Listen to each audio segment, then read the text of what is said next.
Welcome back, Kabalikbayan!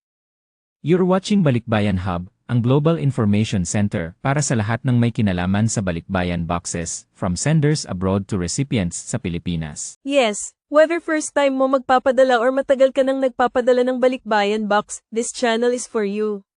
Dito natin sasagutin ang common questions, issues, at mga real experiences tungkol sa Balikbayan cargo.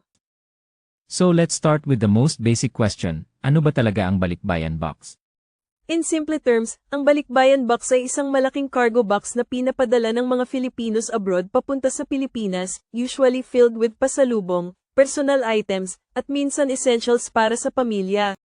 Importante ring maintindihan na hindi lang siya box. Para sa maraming OFWs at immigrants, Balikbayan box is a symbol ng pagmamahal at sakripisyo. Tama, kaya nga kahit matagal ang shipping time minsan, people still choose Balikbayan box dahil mas marami kang pwedeng ipadala, at mas practical compared sa courier parcels. Usually, the process starts sa point of origin, like Canada, US, Middle East, or Europe, kung saan kinokolekta or dinidrop off ang box. Then from there, dinaan siya sa consolidation warehouse, sinasakay sa container via sea freight, dumadaan sa port-to-port shipping, hanggang makarating sa port of destination sa Pilipinas. After arrival, may customs clearance process, tapos saka na siya ay de-deliver door-to-door sa bahay ng recipient. And this is where maraming tanong, gaano katagal, may customs tax ba, safe ba ang laman, at ano ang bawal ilagay?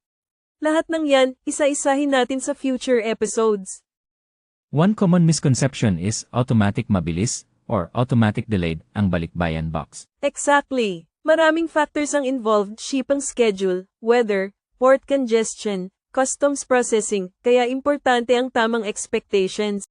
Kaya ginawa ang Nili Balikbayan Hub para magkaroon ng isang trusted information center para sa global Filipinos.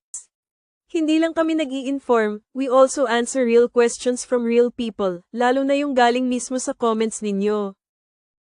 So kung may tanong ka about Balikbayan boxes, packing tips, shipping time, allowed items, comment mo lang below. Pwede ring i-suggest kung anong topic ang gusto niyong i-cover next. From beginner hanggang advanced topics, sasamahan namin kayo step by step. Don't forget to like, subscribe, and share this channel sa kapwa mo Pilipino abroad. This is Balikbayan Hub, guiding your Balikbayan box journey from start to finish.